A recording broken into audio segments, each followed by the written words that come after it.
Konnichiwa mga pare, mga dre, mga heavyweights. As usual, pag nasa Japan ako, every time I'm doing heavy eats, I'm always with this girl, my good friend Merle. But this time around, I'm also with this, our robotic friend. We're here right now in Pepper Parlor, Shibuya. At kung saan dito, yung talagang kakaiba yung pagkain mo, ang nagdi-deliver, robot. Tapos hindi lang yan, pwede pa silang sumayaw. Diba? Ayan. Ano mo? Ano mo?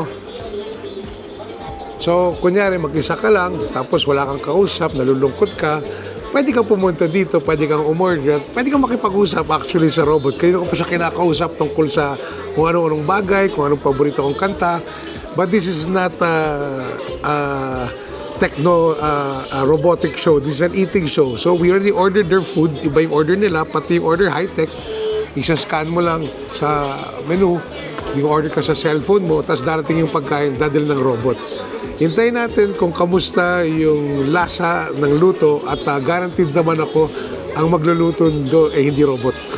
Kakaiba. Doc Merle, of course, ordered her pancakes. Me, I don't know how I ordered or ended up eating a Caesar salad. Yan. Habang kumakanta, sumasayaw ng sikat na kanta ng, sino ba to? Blackpink ba to?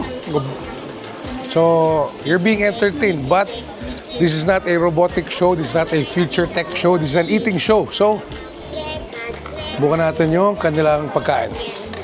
I like this one. I ordered the Caesar salad. It comes with an unlimited bread station for 1 hour. So, kumbaga yung buffet mo, for isang oras, pwede kang kumuha doon, tinapay, kape. It's more of a cafe. Garlic bread. Japan is really ahead of its time. Nakakabili ka sa toothpaste bottle ng garlic butter na pwede mo i-spread sa tinapay. Really good. Salmon. Doc, can I have a knife?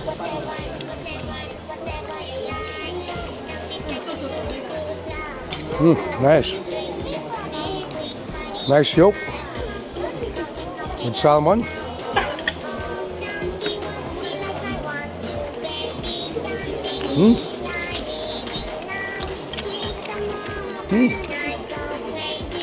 I don't deny naman, hindi ko naisip na hindi masarap yung pagkain. Pero, yung come on dito talaga, kasi itong mga robot, wala na siya.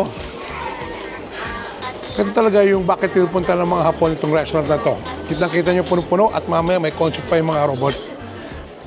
It's a fun way of enjoying your food. So, I suggest, pag pumunta kayo dito sa Japan, subukan niyo yung mga kakaibang meron sila. Alam naman natin, pag sinasabi natin Japan, they're living in the future.